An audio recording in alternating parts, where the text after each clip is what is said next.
اس نعمت سے سرفراز کیا کہ آپ کے شوہر اسلام کے لیے شہید ہو گئے. حضرت ام خلاد کے شوہر اسلام کے لیے شہید ہو گئے اور آپ کے پاس ایک جوان بیٹا تھا.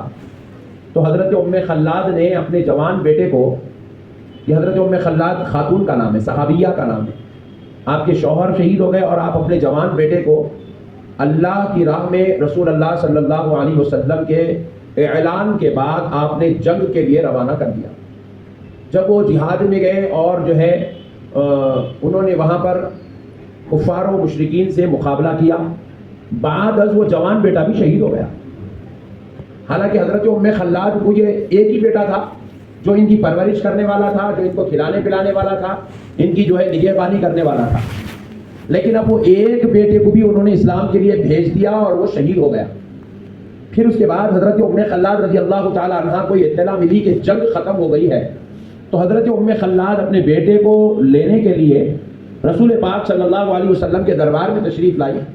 خواتین میں جیسا یہاں پردے کا اہتمام ہے وہاں بھی پردے کا اہتمام تھا، پردے میں بیٹھی رہی اور نبی پاک علیہ السلام سے سوال کرنے لگی، یا رسول اللہ میرا بیٹا ابھی تک واپس نہیں آیا. تو نبی مکرم صلی اللہ علیہ وسلم نے فرمایا، ام خلاد تمہارا بیٹا شہید ہو گیا ہے. تو جیسے ہی سنی، کھڑے ہو کر سوال کر رہی تھی، وہیں پر جگہ پہ بیٹھ گئی اور اپنے صبر کو، صدمے کو سنبھالنے لگی. تو مردوں میں سے، مرد حضرات میں سے ایک صحابی نے کہا، اے ام خلاد، مائیں اور بہنیں، میں آپ سے خطاب کر رہا ہوں، آپ ذرا خاموشی کے ساتھ سماعت کیجیے. تو حضرت ام خلاد رضی اللہ تعالی عنہ کہ ایک جوان بیٹے تھے اور وہ بھی میدان جنگ میں شہید ہو گئے. نبی مکرم صلی اللہ علیہ وسلم نے ان کو خبر دی، وہ خاموش بیٹھ گئی. تو مرد حضرات میں سے ایک شخص اٹھے اور اٹھ کر انہوں نے کہا کہ اے ام خلاد، تو کیسی ماں ہے؟ تیرا جوان بیٹا میدان جنگ میں شہید ہو گیا. تو یہ سننے کے بعد نہ میں نے تجھے روتا ہوا دیکھ رہا ہوں، نہ میں تجھے جو ہے کچھ اور کرتا ہوا دیکھ رہا ہوں، اور تو کیسی ماں ہے؟ خاموش بیٹھ گئی. جبکہ تیرا شوہر بھی نہیں ہے، تیرا باپ نہیں ہے، تیرا بھائی نہیں ہے، تھا تو ایک بیٹا، وہ بھی شہید ہو گیا اور تو خاموش ہے. تو حضرت ام خلاد خواتین کی مجلس سے آواز دیتی ہے، اے صحابی، کیا تم چاہتے ہو کہ میں اپنے بال کھول کے ماتم کروں؟ کیا تم چاہتے ہو کہ میں چھاتی پیٹ کے واویلا کروں؟ کیا تم چاہتے ہو کہ میں چلا چلا کر، چیخ چیخ کر اپنی آواز غیر مردوں کو سناؤں اور سارے غیر مردوں کو اپنے آپ کی طرف دیکھنے کی طرف متوجہ کروں؟ اے صحابی سنو، میری شریعت میں میرے آقا علیہ الصلوۃ والسلام نے مجھ کو یہ تعلیم دی ہے کہ تم اپنے آپ کو پردے میں رکھو، اپنے آپ کو غیروں کی نظروں سے بچا کے رکھو، اپنے آپ کو غیروں سے چھپا کے رکھو. اگر میں روؤں گی، چلاؤں گی، چیخوں گی تو غیر مرد میری طرف دیکھیں گے اور میں غیروں کی نظروں کی زینت بن جاؤں گی. اور صحابی سنو، میں نے ایک بیٹے کو شہید ہوتے ہوئے سنا ہے، اگر ایسے میرے 40 بیٹے بھی اللہ کی راہ میں شہید کرنا پڑے تو کر دوں گی، لیکن غیر مردوں کے سامنے بے پردہ ہونا گوارا نہیں کروں گی. غیر مردوں کے سامنے بال کھول کے رونا گوارا نہیں کروں گی.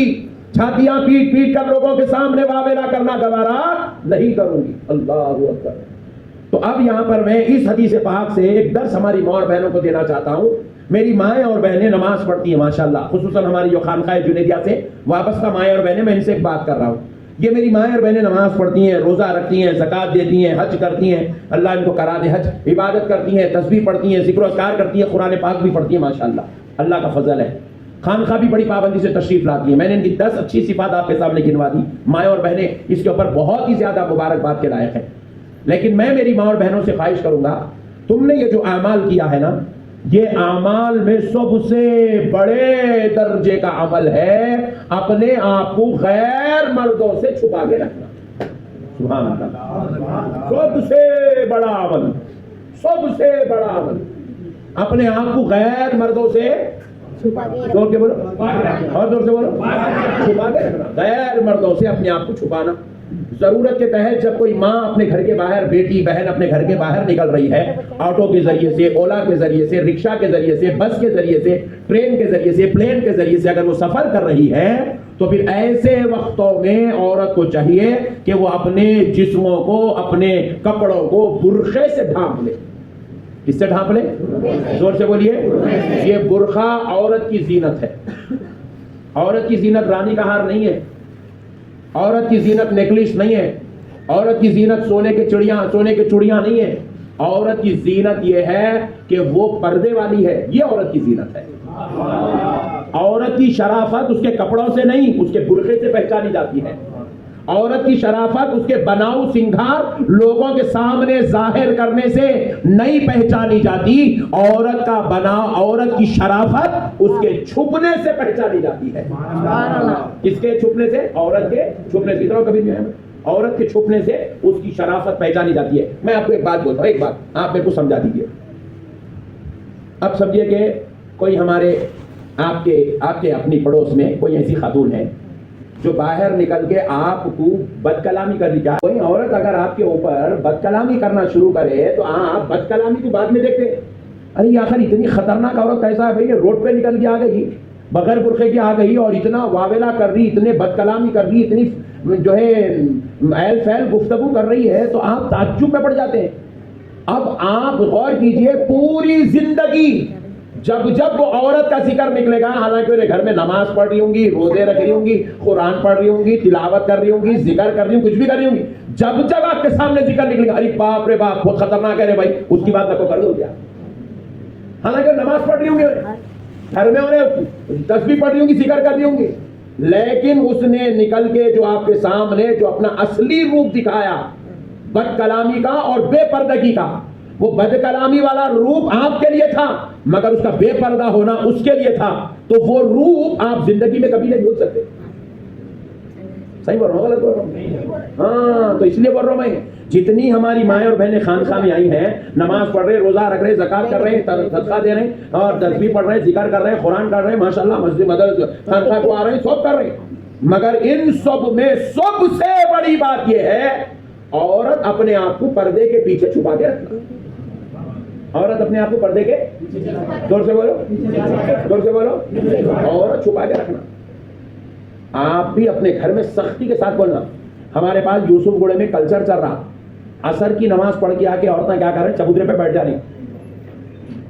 صحیح بول رہے صاحب میں، کیونکہ اسحاق میں دعوت دینے جا رہے ہیں ہر جمعے کو، اماں آؤ خانقاہ کو، بولے تو کھٹکا مارنے کی ضرورت کچھ نہیں ہے، باہر بیٹھے ہوئے عورتیں، ہاں باہر بیٹھے ہوئے جاننے والوں کو، جلیل بھائی السلام علیکم، شمشیر بھائی السلام علیکم، غفور بھائی السلام، ارے کھائی کو کیا ماں تیرے کو سلامہ کرنے پیدا کرے اللہ تعالیٰ، تو سلام نکو کر اماں، تو سلام کری تو عذاب ہے، بولو سبحان اللہ کی، عورت سلام کری تو عذاب ہے، عذاب، بولو عورت سلام کری تو عذاب ہے، عورت کا سلام رحمت نہیں ہے، عورت کا سلام عذاب ہے، مرد کا سلام رحمت ہے، عورت کا سلام رحمت ہے ان کے لیے جن کو کرنے کا حکم ہے، جن کو کرنے کا حکم ہے اس کے لیے ایک رحمت ہے، انہیں سلام بھائی کو کر لینا، عورتوں کو کر لینا، بہن اپنے والد کو کر لینا، شوہر کو کر لینا، بیٹوں کو کر لینا، رحمت ہے، رحمت، غیروں کو کرنا رحمت، عذاب ہے، عذاب، کیا بولیے؟ زید، زور سے بولیے، زید کی بیوی خالد کو سلام کر دی، مثال دے رہا ہوں، زید خالد کون ہے نہ کو پوچھو، یہ علمی دنیا کے نام آئی ہے، زید کی بیوی بکر کو سلام کر دی، تو زید کی بیوی کا سلام بکر کے لیے عذاب ہے، عذاب، بکر کے لیے عذاب ہے، سلام عذاب ہے، سلام، باقی کے باتوں تو چھوڑ دو آپ، آئی بھائی تم کیسے ہیں، خیریت سے، انہیں بکر کو پوچھ رہی بھائی تم کھانا کھائے نہیں کھائے، کہاں ہے بھائی بھابھی دکھ رہی چ نہیں، بولے تو گیا، بکر بھی گیا، زید کی بیوی بھی گئی، زید بھی گیا، تینوں کا مردہ نکل گیا، سمجھو آپ، اسلام بتا رہا ہوں میں آپ کو، آج ہمارے پاس یہ کلچر چل رہا، آپ حضرات اس بات پر توجہ دیجئے، سختی کے ساتھ توجہ دیجئے اس بات پر، ہماری ماؤں بہنوں بیٹیوں کو پردے کی تعلیم دو، پردے کی تعلیم دو ہماری ماں اور بہنوں بیٹیوں کو، حتیٰ کہ ایک شرعی مسئلہ بولتا ہوں، شرعی مسئلہ، اسحاق میاں ہمارے مرید ہے نا بھائی، بولو بھائی، اسحاق میاں حق شمن، خیریت حضرت الحمدللہ، کیا اسحاق میاں تم خیریت؟ جی حضرت اچھے، اتنا ہی ہے نا، مرشد رہو، مرید رہو، استاد رہو، شاگرد رہو، چچا رہو، پھپھا رہو، ماموں رہو، دوست رہو، میں اب اسحاق میاں پوچھ، کیا اسحاق میاں تمہارے بیگم اچھے ہیں؟ یہ فتنہ، شریعت میں اس بات کی اجازت نہیں ہے اجازت، مرشد کو بھی، حالانکہ ان کی اہلیہ میری مریدہ ہے، مریدہ بیٹی کے حق میں ہوتی ہے، پھر بھی خیریت پوچھنے کی اجازت نہیں ہے، شریعت بتا رہا ہوں میں آپ کو، دوست کی بیوی کی خیریت نہیں پوچھ سکتا، کیا میاں بھابھی اچھے گھر میں، کیا میاں کیسا چل رہا، نہیں پوچھ سکتا، شریعت میں اجازت نہیں ہے، ذرا عورتیں مل رہی ہیں ان کو بیٹھے سے کہا، اور ایک نازک مسئلہ بتاتا ہوں، ان لوگ تعجب میں پڑ جائیں گے، ہمارے پاس مانی چل رہی، وہ ٹی ویوں میں سیریلاں دیکھنا، وہ ڈرامے دیکھنا، ویسے کپڑے پہننا، وہی پوزا مارنا، وہی حرکتیں کرنا، ہائے ہلو کرنا، ہاؤ آر یو کرنا، وہ خطرناک چل رہا. پھر بھی ہمارے پاس آنے والے بیچارے عورتیں انتہائی شریف النفس ہیں، انتہائی شریف لوگ ہیں.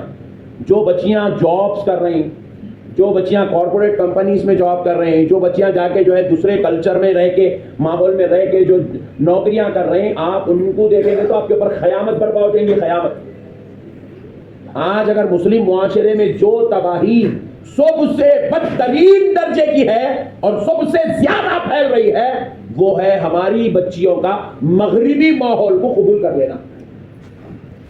ہماری بچیاں مغربی ماحول کو قبول کر لیں، مغربی ماحول، مکمل مغربی ماحول کو ہماری بچیاں قبول کر رہے ہیں. قبول کر کے ان کو اللہ کی قسم کھا کے کہہ رہا ہوں، ان کو دیکھ کے بعد محسوس ہی نہیں ہو رہا کہ وہ مسلمان کی بچی ہو سکتی، کیا ایک ایمان والی ہو سکتی، کیا محسوس نہیں ہو رہا، محسوس. اللہ اکبر. اب ایک مسئلہ سن لیجیے شریعت کا. یہ تو مسئلہ سمجھ کے نا، آج کے بعد کوئی کسی کے دوست کی ان کی خیریت ہرگز طلب نہیں کرنا. دوست کی اہلیہ کی، ان کی اہلیہ، ان کی اہلیہ، ان کی بیوی، ان کی بیویاں، ان کی بہنیں، ہرگز خیریت طلب نہیں کرنا، ہرگز طلب نہیں کرنا. ہمارے اساتذہ ہم کو یہ باتیں سکھائے، اس لیے آپ اسحاق میاں کو پوچھو، ہم کبھی نہیں پوچھے آج تک. کسی بھی مریض سے پوچھ لو، کیا میاں تمہارے گھر میں کیسے، کبھی نہیں پوچھے. تمہاری امی کیسے نہیں پوچھے، تمہاری بہن کیسے نہیں پوچھے، تمہاری بیٹی کیسی ہے نہیں پوچھے. وہ نہیں پوچھنا، شریعت ہے، شریعت. اب ایک نازک مسئلہ سن لیجیے، شریعت بتا رہا ہوں، میری ماں اور بہنوں کو معلوم ہونا چاہیے بات. ایک ہماری مسلمان بہن اور اس کے شوہر دونوں مل کے جا کے ایک بچے کو اڈاپٹ کر لیے، لے کے آ لیے اپنے گھر کو. کہاں سے لائے؟ یتیم خانے سے لا لیے، یا کسی ہاسپٹل سے لا لیے، یا کسی رشتہ دار کے پاس سے لا لیے. وہ بچے کو پال رہے ہیں، دودھ کی شیشی منہ میں دے کے پال رہے ہیں. اتنا چھوٹا بچہ لائے، اس کی تھالیاں بدل رہی یہ عورت، اور بچہ ذرہ ہوش سنبھالا تو کیا بول رہا ہے؟ اس عورت کو کیا بول رہا؟ ماں، امی بول رہا. کیا بولتا؟ اور اس کو کیا بولتا؟ ابا. امی ابا بول رہا دونوں. ان لوگ ہمارا لخت جگر نور نظر پیارا ہے، ان کو اولاد نہیں ہے تو اللہ پال لیے. اب ان لوگ جو ہے اپنی جائیداد اس کے نام پہ بھی کرنے تیار ہے. اتنا اس کو محبت کر رہے ہیں، اس کو دین سکھا رہے ہیں، اس کو نماز سکھا رہے ہیں، اس کو پڑھا رہے ہیں، قابل بنا رہے ہیں، لائق بنا رہے ہیں، فائق بنا رہے ہیں، سب کر رہے ہیں. اب شریعت سنیے، اب وہ بچہ بالغ ہو گیا. کیا ہو گیا؟ جوان ہو گیا، بالغ ہو گیا، 15 سال کا ہو گیا. اب شریعت میں پوچھا گیا اب کیا حکم ہے؟ تو شریعت کہتی ہے وہ عورت اب اس بچے سے پردہ کرنا. وہ عورت اب اس بچے سے کیا کرنا؟ زور سے بولے. ارے بھائی بولے بیٹا بول کے پالی، انہیں ماں بول کے پڑا ہوا، اس کے تھالیاں بدلی ہوئی، اس کو پانی نہیں لائی انہیں. اب کیسا؟ بولے وہ سب کری، انہیں چھوٹا تھا، اس کی خدمت کری، اس کو بیٹا بول کے پالی، سب کری. مگر بیٹا بولنے سے کوئی بیٹا نہیں بنتا، بیٹا بولنے سے کوئی بیٹا. اب تم اتنے لوگوں کو روڈوں پہ کیا تھی اماں، بولے اماں بن جاتی کیا انہیں؟ بولو کیا چاچا، بولتے چچا بن جاتا کیا انہیں؟ باپ کا بھائی تھوڑی ہوتا. ایک آپ ریسپیکٹیبل ایک رشتہ دے رہے ہیں، آپ اس کو ریسپیکٹ میں ایک آپ ایک رشتہ دے رہے ہیں، وہ آپ کا بیٹا نہیں بنتا. شریعت کہتی ہے اب اس عورت کے اوپر اس بچے سے پردہ لازم ہو گیا. اللہ اکبر. یہ ہے شریعت مطہرہ. اتنا نازک مسئلہ ہے پردے کا ہماری شریعت میں. ایسے احکامات تھے یہ بول کر وہ دور میں زنا نہیں ہوتا تھا، ایسے احکامات پہ عمل ہوتا تھا تبھی تو وہ دور میں ریپ نہیں ہوتا تھا.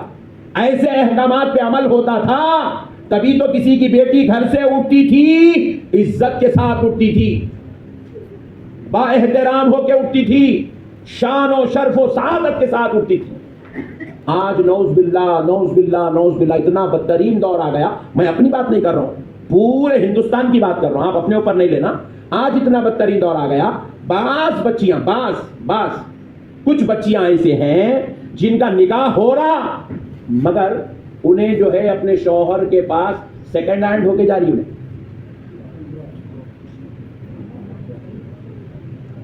سیکنڈ ہینڈ ہو کے جا رہی، انہیں بیوہ ہو کے گئی، مطلقہ ہو کے گئی. نہیں، نہ اس کی شادی ہوئی نہ اس کا شوہر مرا. شادی ہوئی تو طلاق ہوتی، شوہر مرا تو بیوہ ہوتی. انہیں شادی ہونے سے پہلے ہی وہ سارے کام کر چکی ہے جو اس کو ایک نکاح کے بعد کرنا چاہیے تھا. بغیر شادی کرے وہ زانی ہو چکی ہے، زانیہ بن چکی ہے. یہ ہمارے مسلم معاشرے کی تباہی و بربادی چل رہی ہے. اور آج ڈراموں میں یہی مناظر دکھایا جا رہا. اللہ اکبر. حتیٰ کہ بتلایا جا رہا بچوں کو اتنی آزادی دو کہ وہ کسی کے ساتھ فرینڈ سرکل میں رہ سکے, کسی کی فرینڈشپ میں رہ سکے, کسی کے ساتھ اپنی آزاد زندگی گزار سکے. نعوذ باللہ, اس کو آزادی کا نام دیا جا رہا, جبکہ یہ آزادی نہیں, یہ مسلمان کے لیے موت ہے, موت, ہلاکت ہے مسلمان کے لیے, نارے جہنم میں رسید ہونے کا سبب ہے. مسلمان معاشرے کو ہلاک و تباہ برباد کرنے والا عمل ہے. اسکولوں میں بھی بول رہا ہوں, ارے بچہ ہے بھائی, بچے کے ساتھ اگر بات کر رہا ہوں تو کیا بری بات ہے اس کے اندر؟ ہمارے اسکول کی بات کر رہا ہوں میں آپ کو, میں جس بلڈنگ میں بیٹھا ہوں اس بلڈنگ کی بات کر رہا ہوں. ہمارے پاس ایک لڑکا نالائق 10th کلاس میں لڑکیوں کو چھیڑ رہا تو بلا کے بات کرتا ہوں, بھائی بری بات کیا ہے اس کے اندر؟ جب بچی کے ماں باپ اعتراض نہیں کر رہے تو آپ پرنسپل ہو کہ آپ نے کوئی اعتراض کر رہے ہیں, پوچھا ہمارے. آپ اندازہ کیجئے, یہ ہماری ذلت و رسوائی آج مسلم معاشرے کی تباہی کا سبب بنی ہوئی ہے. اسی وجہ سے آج ہماری نسلوں میں حافظ قرآن, عالم دین, مفتی, علامہ, مولانا پیدا نہیں ہو رہے.